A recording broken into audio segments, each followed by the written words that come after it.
안녕하세요. 카메라에 관한 모든 것 필메나의 필립입니다. 오늘은 베이직 사진 강좌 시리즈 그 두 번째 시간이고, 오늘은 카메라 렌즈에 대해서 알아보겠습니다. 카메라 렌즈는 쉽게 이야기해서 카메라 이미지 센서 혹은 필름으로 들어오는 빛을 조절해주는 부품이라고 생각하시면 됩니다. 그 종류가 워낙 방대하고 다양하기도 하지만 브랜드별로 그 렌즈를 설명하는 방식이 다 다르기 때문에 사진을 처음 시작하시는 분들이라면 특히 어떤 렌즈를 선택해서 써야 될지 무척 헷갈릴 수 있습니다. 오늘은 간단하게 렌즈의 종류와 특성, 그리고 또 브랜드에서 그 렌즈를 어떻게 설명하는지 알아보는 시간을 가져보겠습니다. 우리가 가장 많이 사용하는 이 아이폰이나 요즘 나오는 스마트폰만 보더라도 이렇게 카메라 렌즈가 3개로 되어 있는 것을 볼 수 있는데, 이처럼 보통 카메라 렌즈의 화각에 대해서 이야기할 때 크게 3가지로 나누어서 볼 수 있습니다. 그 기준은 표준 렌즈, 광각 렌즈, 망원 렌즈, 그 3가지입니다. 그럼 이 3가지 렌즈는 어떻게 구분하는 것일까요? 모든 렌즈는 초점거리로 구분이 됩니다. 초점거리는 빛이 카메라 렌즈로 들어와 모이는 지점에서 센서까지의 거리를 뜻합니다.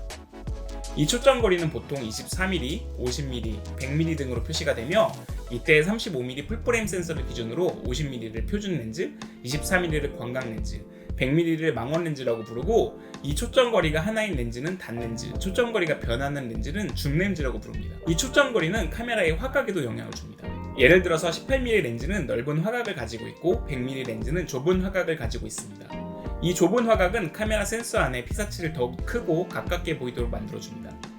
이해를 돕기 위해서 제가 가지고 있는 몇 개의 렌즈로 넓은 장소로 가서 예시 화면과 함께 설명을 해보겠습니다. 우선 16-35 광각 렌즈로 테스트를 진행해 보겠습니다.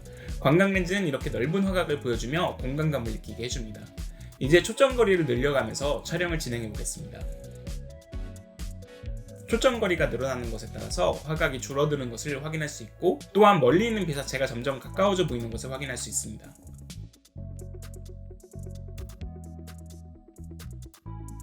예시 사진에서 보여진 것처럼 광각 렌즈는 넓은 화각을 가지고 있기 때문에 보통 풍경 사진을 촬영할 때나 특히 건축물, 실내 사진을 촬영할 때 유용하게 활용할 수 있습니다.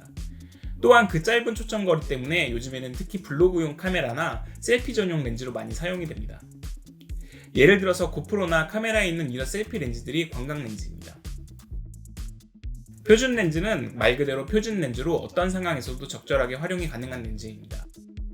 인물 사진이나 풍경 사진 등에 폭넓게 활용이 가능하고 일반적으로 작은 사이즈를 가지고 있기 때문에 평소에 가볍게 가지고 다니면서 사진을 찍기 좋습니다. 망원 렌즈는 스포츠 촬영이나 각종 이벤트 등에서 멀리 있는 피사체를 촬영할 때 좋고, 새나 각종 동물들을 멀리서 촬영할 때 잘 활용할 수 있습니다. 특히 망원 렌즈는 매우 얇은 피사기 심도를 가지고 있습니다. 피사기 심도가 기억이 나시나요? 만약 피사기 심도가 기억이 나지 않는다면 위에 링크를 통해서 다시 한번 확인해주세요. 망원 렌즈는 매우 얇은 피사기 심도를 가지고 있기 때문에 뛰어난 배경 흐림 효과를 가지고 있어 특히 인물 사진에서 주로 활용이 됩니다. 이외에도 망원 렌즈와 광각 렌즈는 뚜렷한 특성의 차이점을 가지고 있습니다. 똑같은 피사체를 망원 렌즈와 광각 렌즈로 같은 사이즈로 촬영했을 때 그 차이점이 두드러져 보이는데, 예시 사진에서 한번 확인해 보겠습니다. 같은 물체를 같은 사이즈의 크기로 촬영을 했을 때 망원 렌즈로 촬영을 하면 그 공간감이 압축이 되어서 앞에 있는 물체와 뒤에 있는 물체가 무척 가까워져 보이지만, 광각 렌즈로 촬영을 하게 되면 앞에 있는 물체와 뒤에 있는 물체의 공간이 더욱 멀어져 보입니다. 이렇게 망원 렌즈는 공간을 압축하는 효과를 가지고 있고, 광각 렌즈는 공간을 왜곡하는 효과를 가지고 있는 것을 알 수 있습니다. 간단하게 렌즈의 특성에 대해서 알아봤습니다. 그럼 어떤 렌즈가 이런 특성들을 가지고 있는지는 어떻게 할 수 있을까요? 사실 이 부분이 렌즈를 선택할 때 가장 혼란스러운 부분입니다. 그 이유는 카메라의 브랜드에 따라서 전부 다 다른 표기 방식을 가지고 있기 때문입니다. 오늘은 제가 주로 사용하는 캐논 카메라의 렌즈를 기준으로 이 표기 방식에 대해서 설명을 드리고, 가장 많이 사용되는 카메라 브랜드인 소니, 니콘의 표기법에 대해서도 간단히 설명드리겠습니다. 사실 카메라 렌즈의 정보는 모두 이 카메라 렌즈에 기록이 되어 있다고 봐도 됩니다. 보통 이런 정보는 카메라 렌즈의 정면이나 측면에 기록이 되어 있습니다. 이 캐논 렌즈를 보면 캐논 EF 렌즈라고 표기가 되어 있습니다. EF는 카메라 브랜드의 렌즈 마운트의 종류를 뜻하는 단어로 꼭 이 마운트에 맞는 카메라 종류의 바디와 렌즈를 같이 사용해줘야 됩니다. 캐논의 경우 EF, EFS, EFM, RF 등으로 나누어지며 각각 풀프레임 DSLR 카메라, 크롭 DSLR 카메라, 크롭 미러리스 카메라, 풀프레임 미러리스 카메라용으로 구분이 되며, 새로 나온 미러리스 전용 RFS 규격도 있습니다. 소니의 경우 DSLR 전용 A 마운트가 있고 DSLR 크롭바딘 전용 렌즈에는 DT로 표기합니다. 미러리스 카메라에는 E 마운트를 사용하고 미러리스 풀프레임에는 F2로, 미러리스 크롭바디에는 E로 표시합니다. 니콘은 DSLR에는 F 마운트를, 미러리스에는 Z 마운트를 사용합니다. 이때 크롭바디 전용 렌즈에는 DX로 표시합니다. 이외에도 소형 미러리스 크롭 CX 마운트도 있습니다. 이러한 렌즈 마운트는 브랜드가 같아도 렌즈 마운트가 다르다면 렌즈를 카메라에 결합이 불가능한 경우도 있어 꼭 규격에 맞는 렌즈를 사용해야 합니다. 렌즈의 마운트 규격 다음으로 카메라의 렌즈 초점 거리가 표시되어 있습니다. 카메라 렌즈를 구분할 때 가장 중요한 부분으로 이런 줌 렌즈의 경우 2405 같은 식으로 렌즈의 초점 거리가 표시되어 있어서 이 렌즈가 광각에서 망원까지 커버하는 렌즈라는 것을 알 수 있습니다. 다음으로는 렌즈의 최대 조리개 개방값이 표시되어 있습니다.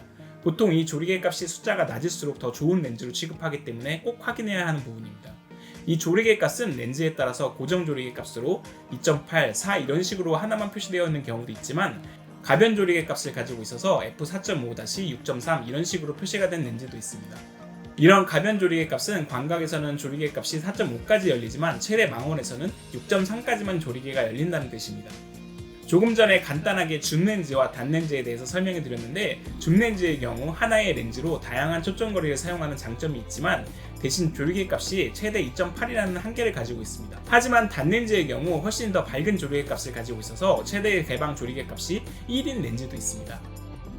여기까지가 카메라 렌즈에 대해서 알아야 할 가장 중요한 부분들이라면 그 다음 정보들은 카메라 렌즈의 기능에 대한 부가적인 설명이기 때문에 렌즈에 따라서 이런 표기가 없을 수도 있습니다. 여기서 보여지는 L은 럭셔리를 뜻하며 캐논 카메라 고급 렌즈를 표시하는 단위입니다. L렌즈는 렌즈 성능을 향상시키기 위해서 많은 종류의 렌즈를 사용해 그 크기가 크고 무겁습니다. 무엇보다 일반 렌즈에 비해서 더 비싼 가격을 가지고 있습니다. 이런 최상의 고급 렌즈군의 경우 소니는 GM 렌즈로 표기하고 니콘의 경우 조금 복잡한데 예전 DSLR 렌즈들은 ED를 최상의 렌즈의 기준으로 삼다가 N이라는 나노 코팅 표식이 최고급 렌즈의 표기가 되었고 미러리스에서는 S라인으로 표기합니다. 그 다음으로는 IS 혹은 손돌방이라고 불리는 이미지 스테빌레이션 기능을 뜻합니다. 이 이미지 스테빌레이션은 카메라 렌즈의 흔들림을 최소화시켜주는 기능입니다. 소니에서는 OSS, 니콘에서는 VR로 표기를 합니다. IS 다음으로는 USM이라고 표시되어 있는데 이는 렌즈 포커스를 조절하는 방식입니다. 캐논에서는 USM, STM 등으로 모터 등을 구분하는데 USM 모터 방식은 울트라소닉, 즉 초음파를 이용해 빠른 포커스 성능을 가지고 있지만 약간의 포커스 소음이 발생하고 STM은 스태핑 모터 렌즈는 조금 느리지만 정확하고 조용한 포커스 성능을 가지고 있습니다. 니콘의 경우 AF-S는 울트라소닉 모터를, AF-P 모터는 스태핑 모터를 표시하고 소니의 경우 리니어 모터라는 다른 방식의 포커스 모터를 가지고 있고 따로 표기하지는 않습니다. 렌즈 모터의 경우 신형 STM 렌즈는 매우 조용하지만 구형 STM 렌즈의 경우 많은 소음을 가지고 있는 등 동영상 촬영을 할 때 녹음 시 문제가 될 수 있는 부분이 있기 때문에 동영상 촬영이 주 목적이라면 꼭 체크하고 사용해야 하는 부분입니다.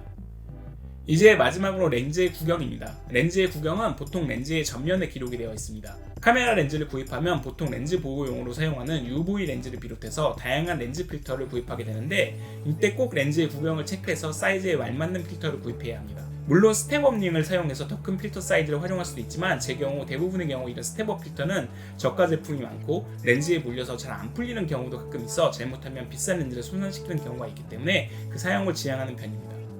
이외에도 카메라 렌즈에 따라 마크로가 적힌 렌즈가 있습니다. 캐논이나 소니 렌즈의 경우 이렇게 렌즈의 옆면에 최소 초점거리가 표시가 되어 있는데 마크로 렌즈는 접사 촬영 전용 렌즈로 매우 짧은 초점거리를 가지고 있고 카메라 센서와 1:1 비율로 촬영을 할 수 있기 때문에 작은 물체의 사진을 촬영할 때 활용할 수 있습니다. 오늘은 이렇게 간단하게 카메라 렌즈의 특성과 카메라 렌즈를 구분하는 방법을 알아봤습니다. 워낙 브랜드에 따라서 표시하는 방법이 다 다르지만 오늘 캐논 렌즈 중심으로 설명드린 부분을 이해한다면 다른 소니나 니콘 같은 브랜드는 물론이고 오늘 다루지 않은 서드파티 전문 렌즈들도 쉽게 이해하실 수 있을 겁니다. 마지막으로 카메라 렌즈의 특성을 총정리해 보겠습니다. 카메라 렌즈는 표준, 광각, 망원 렌즈로 나누어지며 35mm 풀프레임 센서를 기준으로 50mm 렌즈를 표준 렌즈, 그보다 초점거리가 짧은 렌즈를 광각 렌즈, 초점거리가 긴 렌즈를 망원 렌즈라고 부릅니다. 광각 렌즈는 넓은 화각을 보여주며 초점거리가 짧아질수록 더욱 과장된 원근감을 표현합니다. 반대로 망원 렌즈는 초점거리가 길어질수록 좁은 화각을 가지며 멀리 있는 물체를 가깝게 보여지게 만드는 공간 압축 효과를 가지고 있습니다.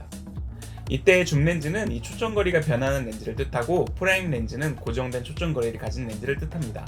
카메라 렌즈에는 렌즈 특성에 대한 모든 정보가 적혀있고 브랜드에 따라 다르지만 캐논을 기준으로 이야기하면 렌즈 브랜드, 렌즈의 특성, 렌즈 마운트, 렌즈의 화각, 최대 개방 조리개, 렌즈의 등급, 손떨림 방지, 모터 구동 방식 등을 표시해줍니다.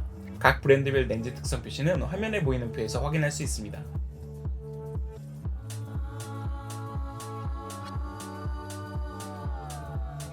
그럼 오늘 내용이 도움이 되셨다면 좋아요와 구독 부탁드리고 질문 있으시다면 댓글로 남겨주세요. 그럼 즐거운 사진 생활하시고 저는 다음 영상으로 뵙겠습니다. 안녕!